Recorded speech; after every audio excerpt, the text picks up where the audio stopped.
Mas Sirajudin, ini kalau kita melihat pernyataan Pak Setia Novanto itu kan sebetulnya juga sudah gamblang gitu ya. Kenapa juga terus pada sidang yang sekarang itu harus ditutup-tutupi sebetulnya? Betul. Ini menjadi satu yang aneh sebetulnya kan. Dia mengatakan, maaf kalau saya salah, dari pernyataan Pak Setia Novanto di program The Headline tadi itu seolah-olah yang meminta adanya pertemuan itu dari pihak Freeport. Seperti itu, dari Mas Sirajudin juga menangkapnya seperti itu. Iya, meskipun tidak eksplisit, secara eksplisit ya, tidak eksplisit. Begitu gitu. Memang kelihatan ada saling pengertian untuk lanjut kira-kira begitu ketemu lagi. Iya.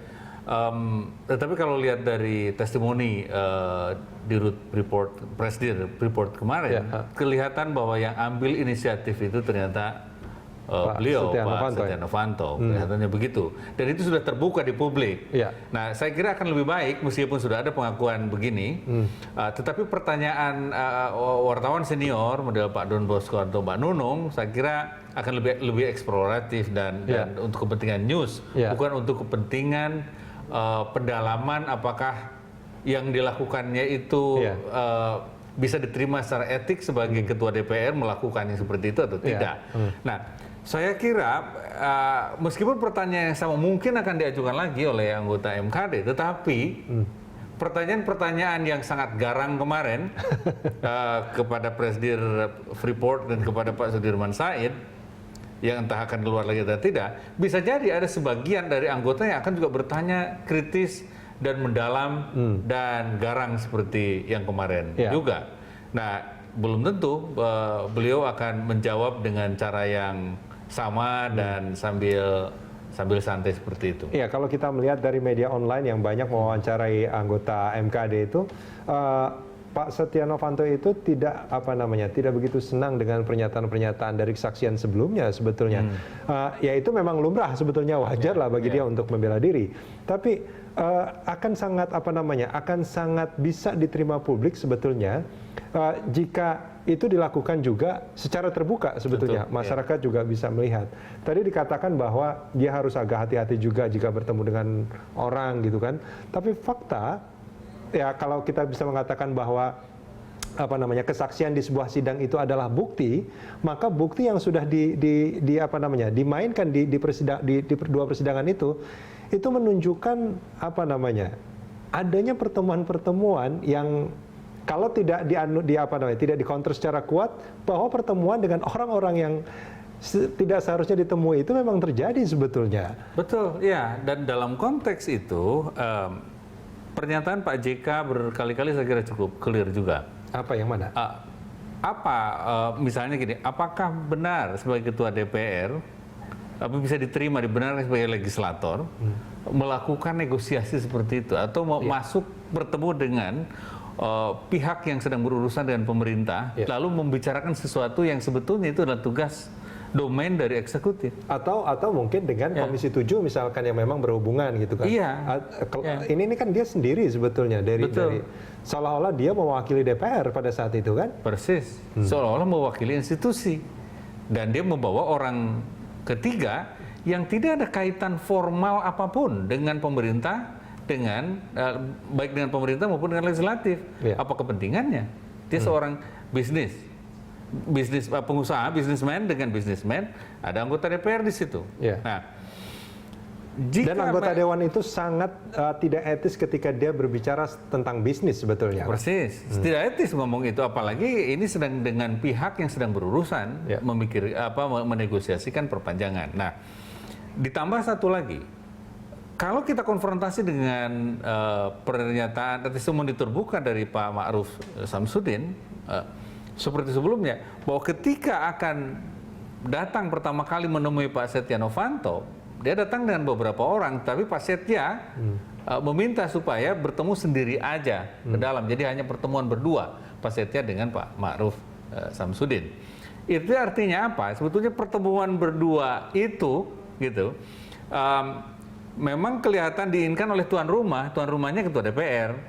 Seandainya ingin transparan, kan tidak ada transparan dan tidak ada agenda yang khusus, mungkin bisa menghadirkan yang lain, misalnya entah salah satu direksi atau apalah staf dari PT Freeport atau salah satu wakil ketua DPR atau yang lain lagi. Ya. Atau Komisi 7 misalkan. Komisi 7 maksud ketua komisinya misalnya Ya. ke situ. Ya. Nah ini kan tidak. Yang kedua, pengakuan testimoni dari yang terbuka kepada publik juga mengatakan bahwa yang menginisiasi pertemuan kedua pun itu asalnya dari SMS stafnya Pak Setia untuk mengarrange pertemuan itu. Ya. Demikian juga yang ketiga yang direkam itu. Ya. Nah ini kan apa namanya menjadi kalau tadi Anda mengatakan ini bukan hanya menghancurkan sistem politik secara nasional, artinya integritas terus kredibilitas politik secara nasional di depan publik, tapi juga kalau ini keputusannya juga pada akhirnya tidak sesuai dengan harapan masyarakat, sudah sangat sulit lagi bagi DPR untuk mengembalikan kepercayaan publik sebetulnya kan? Ya, pertama dia melawan kehendak publik. Tentu saja reward maupun punishment-nya akan diberikan oleh publik kepada institusi partai politiknya dan kepada individualnya. Tentu saja dalam politik nanti akan keluarnya dalam bentuk seperti itu. Tetapi yang sulit diprediksi itu adalah jika kejengkelan itu sudah melibatkan massa dalam waktu dekat ini. Jika kemarahan itu menjadi aksi terbuka, seperti misalnya saat ini mulai ada pihak-pihak yang mencoba berdatangan ke DPR. Ya, kalau kita lihat Twitter juga itu kan udah sangat keras sekali. Bahkan ada yang mengatakan nantikan pengadilan rakyat juga di situ. Saya nggak tahu maksud pengadilan rakyat itu seperti apa ya. Tapi kalau misalnya yang harus diantisipasi juga ternyata jika kemarahannya itu sulit dikendalikan.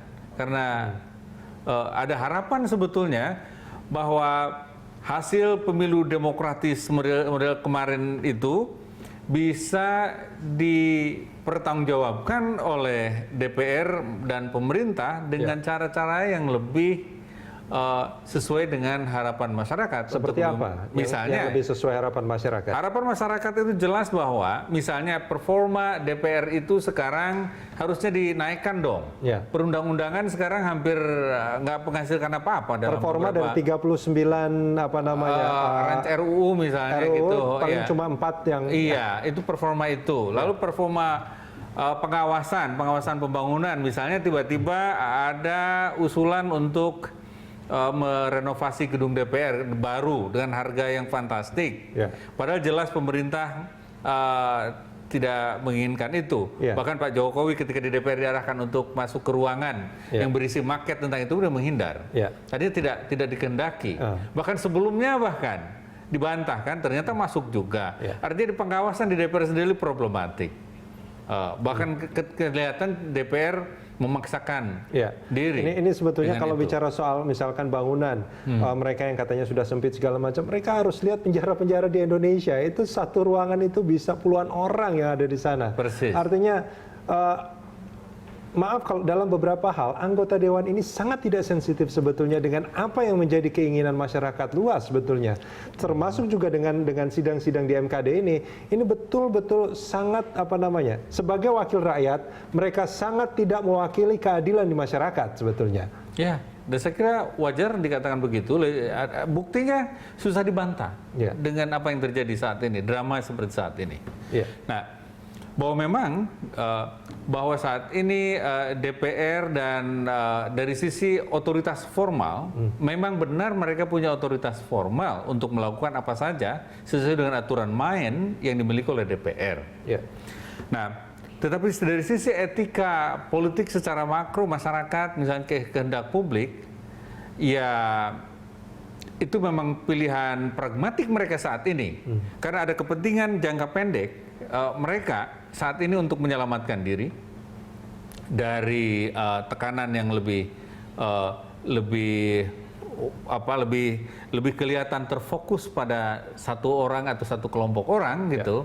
Lalu dikaburkan supaya tekanannya itu ini meskipun berisiko bahwa pada akhirnya profil DPR sendiri akan kehilangan legitimasi, kehilangan kepercayaan, dan mungkin publik nanti. Artinya Anda ingin mengatakan bahwa sebetulnya saat ini yang terbaca dari apa yang terjadi di MKD itu adalah mereka hanya ingin menyelamatkan seseorang atau sekelompok orang yang jumlahnya tidak terlalu banyak demi mengorbankan apa yang menjadi harapan masyarakat. Kelihatannya begitu. Mas Sirajudin, kita jeda sebentar, kita akan lanjutkan di segmen berikut.